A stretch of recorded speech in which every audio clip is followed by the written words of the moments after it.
unlimited drama series. The words hit me like a slap across the face at our kitchen table on a Tuesday night that changed everything. My family will always come first in every decision. Your second priority, maybe third after my siblings. Sabrina Warren, my wife of 8 years, didn't even look up from her phone as she delivered this verdict. She'd been talking to her mother Vivian for the past hour about another emergency that required our immediate financial intervention. This time, it was $2,000 for Mom's mortgage payment, which apparently couldn't wait until payday. "We haven't discussed this," I said, setting down my fork. The meatloaf I'd made, because Sabrina had been too busy with family drama to cook, suddenly tasted like cardboard. She finally looked at me with those green eyes that had once made my heart skip. Now they were cold as January in Minnesota. "There's nothing to discuss, Eli. Family comes first. That's how it works." I'm Eli Warren, 42 years old, and I've spent the last decade building a successful property management business from nothing. Started with a single rental house I bought with my savings and a prayer.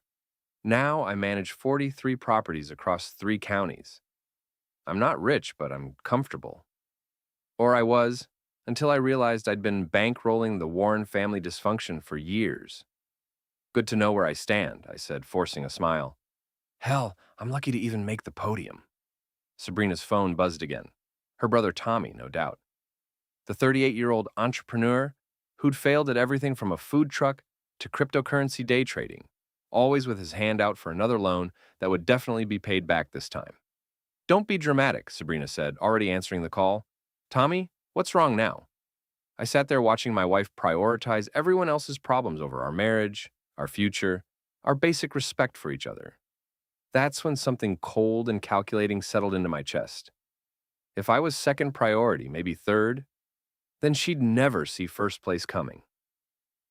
That night, while Sabrina slept soundly beside me, exhausted from 3 hours of family crisis management, I opened my laptop and got to work. New personal checking account at First National, separate from our joint accounts. New business LLC, properly structured and registered. I'd been thinking about expanding my property management business anyway. Now I had motivation. The next morning, Sabrina was already gone when I woke up. Real estate agents start early, and she had listings to show. I found a note on the kitchen counter. Transferred the $2,000 to Mom. "Thanks, babe." S. I checked our joint account online. She'd cleaned it out completely. $4,000 gone, not just the 2 she'd mentioned. There was another 1,000 transferred to Tommy with the memo startup costs. But here's the thing about being underestimated. People stop watching what you do. I'd moved most of our liquid assets to my new accounts 3 days ago, right after that dinner conversation. Sabrina had just stolen from an account I'd already emptied. "Let the real game begin," I said to my reflection in the bathroom mirror. The phone rang. Casey Brennan, my oldest friend, and the guy who'd helped me buy my first rental property. He ran a locksmith and security business, and we'd stayed close even after I got married and he got divorced. "Morning, sunshine." Casey's gravelly voice came through the speaker. "You sound different. What's up?" "I need some work done," I said. "Security upgrades, safes, maybe some surveillance equipment." "For the properties?" "For war." Casey was quiet for a moment. "Sabrina?" "Sabrina's family. I just got demoted to third priority in my own marriage." Ouch. When do we start? This is why Casey was my friend. No judgment, no lectures about working things out. Just practical support when the chips were down. Today, and Casey, this stays between us. Always does, brother. Always does. By noon, I had 3 new rental applications, a meeting scheduled with a commercial property owner, and a plan that would take months to execute properly. Sabrina texted around lunch. "Mom says thanks. You're the best husband ever." I stared at that message for a long time. The best husband ever, ranked third priority.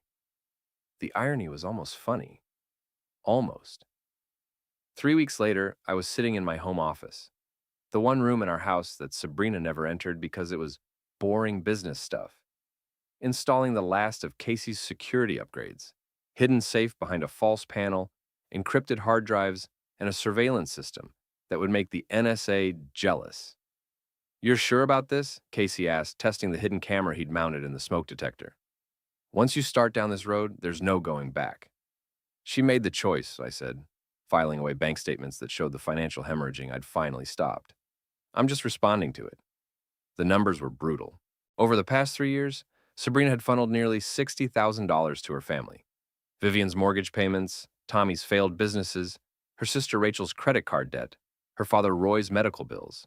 Always an emergency, always urgent, always more important than our retirement fund or vacation savings or basic financial security. But the bleeding had stopped.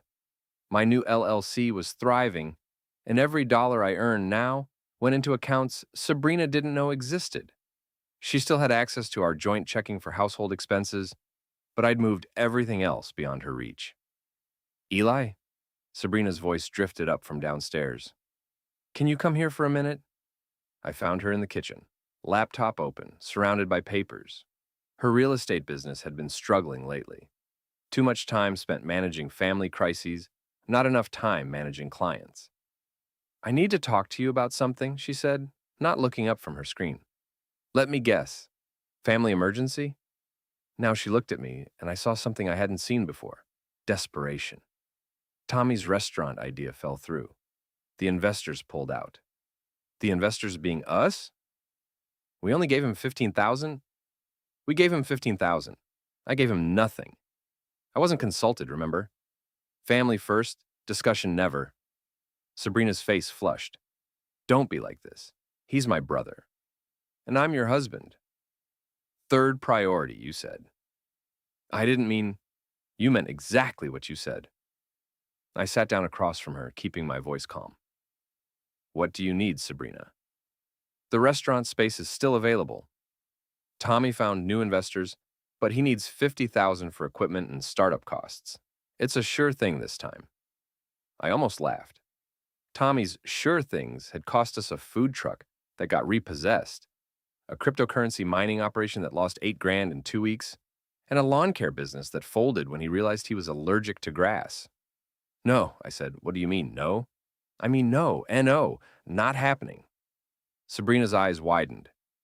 In 8 years of marriage, I'd never flat out refused one of her family requests. I'd complained, I'd argued, but I'd always eventually given in. He's family, she said, her voice rising. Your family, your priority, not mine. I pulled out my phone and showed her my banking app, the new accounts she'd never seen. $180,000. My money, my business, my decision. She stared at the screen like I'd just shown her a winning lottery ticket. How did you... Turns out, when you're not constantly bailing out other people's bad decisions, money accumulates pretty quickly. That's marital property. No, I said, standing up. That's what happens when you declare war and I get to write the rules. The fight that followed was epic. Sabrina screamed about duty and loyalty and what marriage meant. I listened with the detached interest of someone watching a nature documentary about a dying species. When she finally ran out of steam, I said the only thing that mattered. You told me where I stood. I'm just respecting your priorities. That night, Sabrina slept in the guest room. I lay in our bed, staring at the ceiling, feeling something I hadn't felt in years. Control. But control was just the beginning. 2 days later, I found the text messages. I wasn't snooping exactly. Sabrina had left her phone on the kitchen counter while she showered, and it kept buzzing with notifications. The screen lit up with each message, and I couldn't help but see the name. Chaz. Chad. Chaz.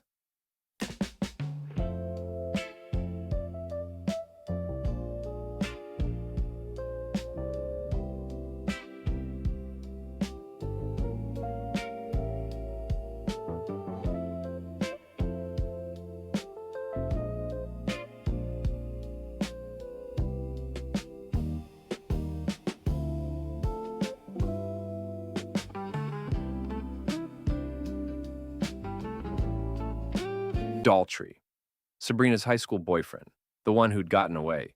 He'd moved back to town 6 months ago and opened a gym downtown. Sabrina had mentioned running into him a few times, always casually, always innocently. The messages weren't innocent. Can't wait to see you tonight. Same place as last time? Eli doesn't suspect anything, does he? I stood there in my kitchen, holding my wife's phone, reading evidence of her betrayal, and felt nothing. No rage, no heartbreak, no surprise. Just cold, calculating satisfaction. If I was third priority in her life, she was about to discover what last place felt like. The Riverside Inn was the kind of place that rented rooms by the hour and didn't ask questions. It sat on the outskirts of town, surrounded by empty lots and the kind of businesses that thrived in the shadows. Perfect for clandestine meetings between cheating wives and their muscle-bound boyfriends. I sat in my truck across the street, Casey beside me with his laptop and electronic equipment, watching Sabrina's Honda pull into the parking lot. She'd told me she was having dinner with her mother to discuss Roy's upcoming surgery. Another lie in a marriage built on them. "You sure you want to do this?" Casey asked, fingers hovering over his keyboard. "Once we trigger that fire alarm, there's no taking it back." "She made her choice," I said, watching Sabrina hurry toward room 237. "I'm just making sure everyone knows about it." Chaz's ridiculous lifted truck was already there, taking up 2 parking spaces because apparently even his vehicle had an ego problem. The same truck he'd been posting photos of on social media, the one financed with money from his gym that was hemorrhaging members faster than Tommy's businesses, failed. "Systems hacked," Casey said. "Hotel fire alarm is on my command." "Give them 10 minutes," I said. "I want this to be memorable." While we waited, I thought about the investigation I'd been conducting for the past month. Private detective work wasn't my specialty, but property management had taught me how to research people thoroughly. Chaz Daltrey was a walking disaster disguised as a success story. The gym was 3 months behind on rent. His truck payment was overdue. He'd been borrowing money from anyone stupid enough to lend it, including 2 of his gym members who were now asking uncomfortable questions. The golden boy image he projected on Instagram was as fake as his tan. "Time," Casey said. "Do it." The fire alarm at the Riverside Inn was loud enough to wake the dead. Emergency lights started flashing, and within seconds, doors began opening as confused guests stumbled outside in various states of undress. Room 237's door flew open, and Chaz emerged first, shirtless and panicked, looking around wildly. Sabrina appeared a moment later, clutching a bedsheet around herself, her hair disheveled and her face flushed with panic and embarrassment. But here's the beautiful part. 3 of Chaz's gym buddies happened to be driving by at that exact moment. Pure coincidence, if you believed in that sort of thing. They recognized his truck immediately and pulled over to see what was happening. "Holy shit, is that Chaz?" one of them said, loud enough for half the parking lot to hear. "And isn't that the Warren lady? The real estate agent?" "Dude, she's married." Phones came out. Videos started recording. Within minutes, Sabrina's half-naked fire alarm exit would be circulating through every social media group in town. I started my truck and drove away, leaving my cheating wife and her boyfriend to face the consequences of their choices. The next morning, I was in my office when Sabrina burst through the door, her face red with fury and embarrassment. "You did this," she said, slamming the door behind her. "Did what?" I asked, not looking up from my computer. "The fire alarm, the humiliation, you set us up." "I was home watching Netflix," I said calmly. "Check the security cameras if you want." I never left the house.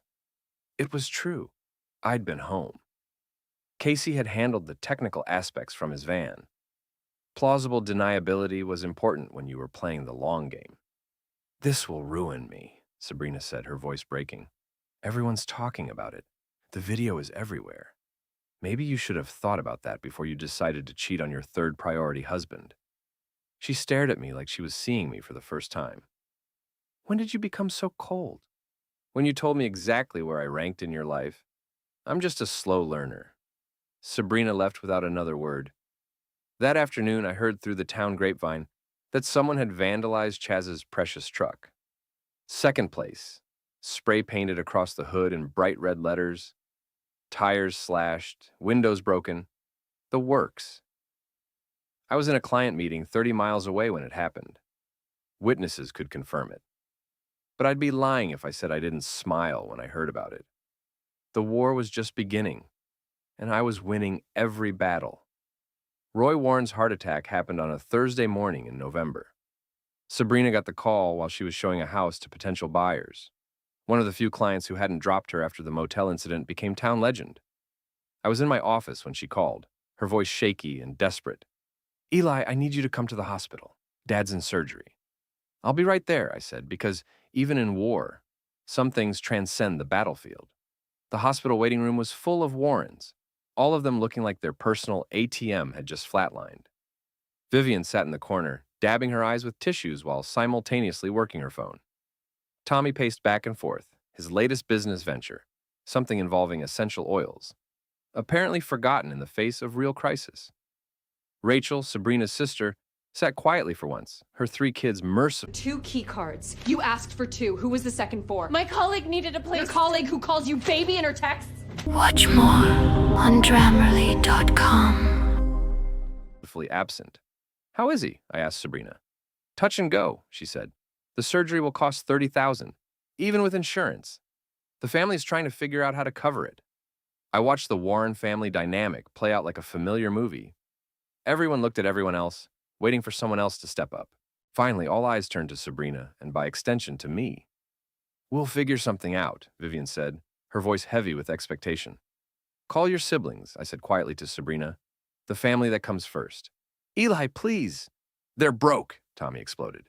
"We gave them everything we had trying to keep the essential oil business afloat." "No," I said, standing up. "You gave them everything. I stopped 6 months ago." The waiting room went silent. You could have heard a pin drop on the linoleum floor. "What's he talking about?" Vivian asked Sabrina. "Eli's being difficult about money lately," Sabrina said, not meeting anyone's eyes. "Difficult?" I laughed. "I'm being realistic. For 3 years, I've funded this family's disasters. Tommy's food truck, Rachel's credit cards, your mortgage payments, Vivian. $60,000 down the drain." "We're family," Rachel said, and that's what family does. "You're Sabrina's family," I said. "And according to her, I'm third priority. So figure it out yourselves." I walked out of that hospital waiting room and didn't look back. 2 weeks later, Roy was home and recovering. The bill mysteriously paid by a loan against Vivian's house that would probably end in foreclosure within a year. Sabrina had stopped speaking to me entirely, communicating only through lawyers. She wanted a divorce, and she wanted half of everything. The first meeting was in Judge Harris's chambers, a wood-paneled room that smelled like old law books and disappointment. Judge Harris was 60-something, gray-haired, and had zero patience for marital drama. "Mrs. Warren is seeking 50% of all marital assets," her lawyer said, sliding papers across the table, "including the property management business and associated real estate holdings." My lawyer, a sharp woman named Patricia Chen, smiled like a shark scenting blood. "Your Honor, my client has prepared a comprehensive timeline of asset acquisition and the circumstances surrounding it." What followed was the most satisfying hour of my adult life. Patricia laid out everything. Sabrina's Family First Declaration, the systematic draining of joint accounts, the affair with Chaz, and most importantly, the timeline showing that every major asset had been acquired with funds specifically set aside after Sabrina's priority ranking. Assets acquired with separate funds after explicit declaration of priorities, Judge Harris said, reviewing the bank statements, belong to the acquiring party. Mrs. Warren's claim to 50% is denied. Sabrina's face went white. "But we're married." "Yes," the judge said dryly, "but according to your own statements, your husband was third priority in that marriage. The court sees no reason why he should be first priority in the divorce settlement." Sabrina got the house, which had a mortgage bigger than its current value, and half of our original joint savings, which amounted to about $8,000. Everything else stayed with me. Outside the courthouse, Vivian was waiting with Tommy and Rachel, all of them looking like they'd been hit by a truck. "You can't do this to family," Vivian screamed at me. "You're not my family," I said calmly. "You made that very clear." That's when Chaz decided to make his move. He'd been lurking near his truck, probably waiting for backup that never came. His gym buddies had abandoned him after the motel incident, and his tough guy act was wearing thin. "You think you're smart?" he said, stepping into my path. "You think you can just destroy people's lives?" "I think I can defend myself when people try to destroy mine," I said. Chaz was bigger than me, younger and stupider. He grabbed my shirt, pulling me close enough to smell the desperation on his breath. "Let go," I said quietly. "Or what?" I pressed the panic button on my key fob. My truck's alarm started blaring, drawing attention from everyone in the parking lot. Then I pressed the second button Casey had installed, the one that activated my truck's remote start and door locks. Chaz's truck, parked right next to mine, suddenly roared to life and locked itself. The spare key Casey had made months ago during our surveillance operation was still in the ignition.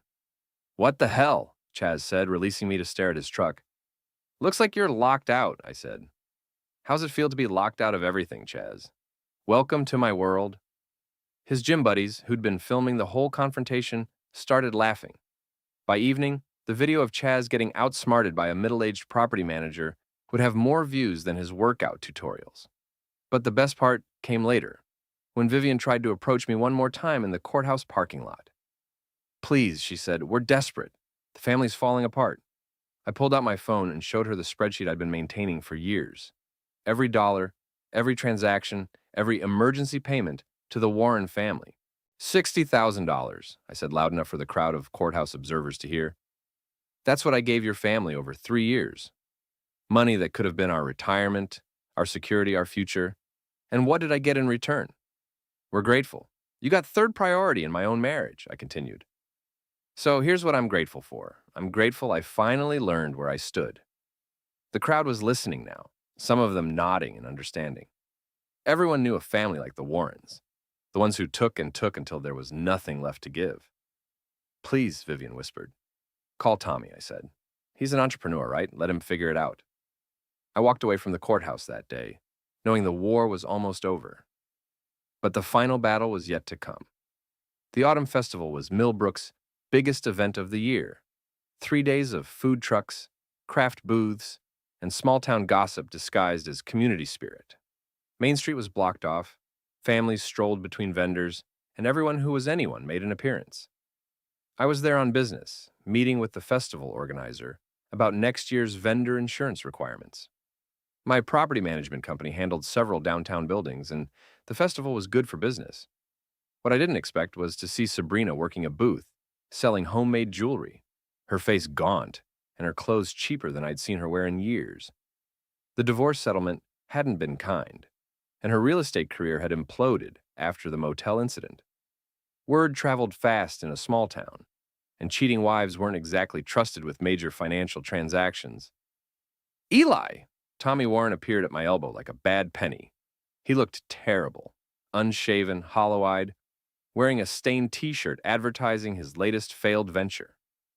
"We need to talk." "No, we don't," I said, continuing toward the insurance booth. "It's about the family," Tommy said, grabbing my arm. "About what really happened." Something in his voice made me stop. Tommy was many things: lazy, irresponsible, delusional about his business prospects. But he wasn't usually manipulative. That was his mother's specialty. "What are you talking about?" Tommy looked around nervously, then pulled me toward the alley behind Murphy's bar, away from the festival crowd. "The money," he said, "all those loans, all those emergencies. It wasn't what you think. Enlighten me." "Mom knew," Tommy said, his voice barely above a whisper. "She knew about Sabrina and Chaz from the beginning. She encouraged it." I felt something cold settle in my stomach. "What?" "Mom said Sabrina deserved better than a boring property manager. Said Chaz was more exciting, more fun. She told Sabrina to keep you around for the money, but find happiness elsewhere." The pieces clicked into place with sickening clarity.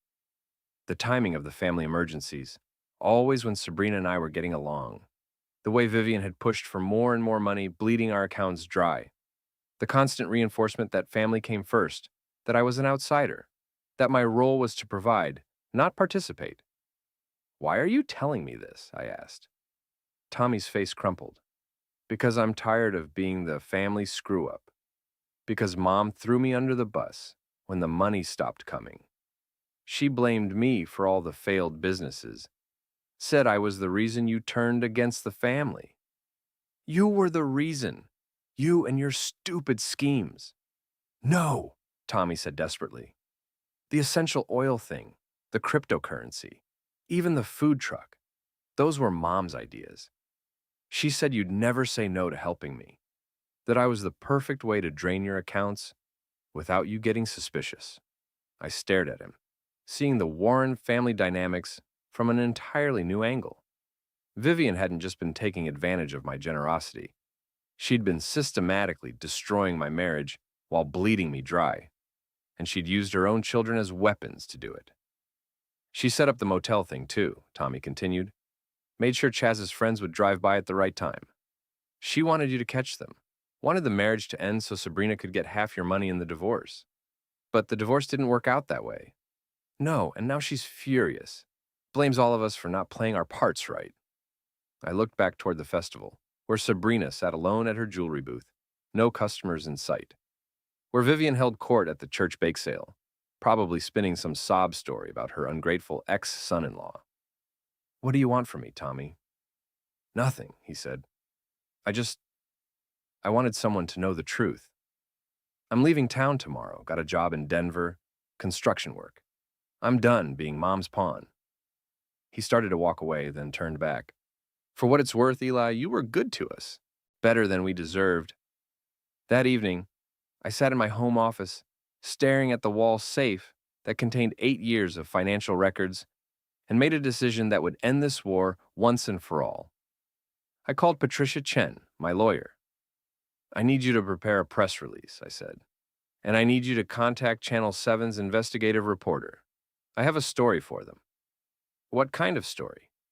The kind that ruins people completely. The next morning, I drove to the property I'd been renovating downtown, a 3-story building that would house my expanded property management office. I'd bought it with money Sabrina never knew existed, renovated it with profits from the business I'd built, while she was busy destroying our marriage. I'd invited Sabrina and Chaz to meet me there, under the pretense of discussing the final division of assets. What they found instead was a conference room full of reporters, cameras, and a detailed presentation about financial fraud, adultery, and family manipulation spanning 3 years. Ladies and gentlemen, I said as Sabrina and Chaz stood frozen in the doorway, let me tell you about the Warren family business model. What followed was the most thorough public destruction I'd ever witnessed. Every loan, every emergency, every manipulation was laid out with supporting documentation. Bank records, text messages Tommy had provided, even security footage from various locations showing the coordination between family members. But the real bombshell came when I revealed that Vivian had been running the same scam on 2 other families in town, using her children and grandchildren as props to extract money from generous relatives and family friends. The total amount stolen through emotional manipulation and fraud, I announced, exceeds $200,000 across multiple victims. Sabrina tried to run, but the reporters followed her. Chaz tried to play tough guy, but his threats sounded pathetic on camera. Within hours, the story was trending on social media, picked up by regional news outlets, and spreading through the community like wildfire. But I wasn't done. That evening, as a thunderstorm rolled across Millbrook, I stood on the rooftop of my new building and watched the Warren family empire collapse in real time. Vivian's house, mortgaged to pay for Roy's medical bills, was already in foreclosure proceedings. Now, with the fraud investigation beginning, she'd be lucky to avoid criminal charges. Chaz's gym had been flooded the night before. A burst pipe, according to the insurance investigator, though the security cameras had mysteriously malfunctioned. His insurance company, citing the morality clause in his policy, had already begun dropping coverage. Sabrina's real estate license was under review by the state board. Her remaining clients had fled. Her jewelry booth at the festival had been vandalized by angry townspeople who'd recognized her from the news coverage. And Tommy was on a Greyhound bus to Denver, probably the smartest Warren in 3 generations. As the rain started to fall, I heard footsteps on the rooftop stairs. Sabrina appeared, soaked and desperate, followed by Chaz, who looked like he'd rather be anywhere else. "You destroyed us," Sabrina said, her voice barely audible over the thunder. "No," I said calmly. "You destroyed yourselves. I just made sure everyone knew about it." "We can fix this," she pleaded. "We can make it right." "How? By putting me fourth priority? Fifth?" Chaz stepped forward, trying one last time to intimidate me. "You think you're so smart?" "I think I'm done being stupid," I interrupted. "Done being used. Done being third priority in my own life." The storm was getting worse, rain lashing the rooftop, lightning illuminating the destruction below. Half the town had gathered in the streets, watching the final act of the Warren family drama play out in public. "Please," Sabrina whispered, collapsing to her knees in the rain. I looked down at my wife, my ex-wife, broken and defeated, finally understanding what it felt like to be powerless. Then I looked at Chaz, the muscle-bound coward who'd helped destroy my marriage for his own pathetic gratification. "You told me I was third place," I said, my voice carrying over the storm to the crowd below. "I just took you out of the game." I turned and walked toward the stairs, leaving them both on that rooftop in the rain, ruined and forgotten. As I reached the door, I heard Sabrina calling my name one last time, but I didn't look back. The war was over. I had won.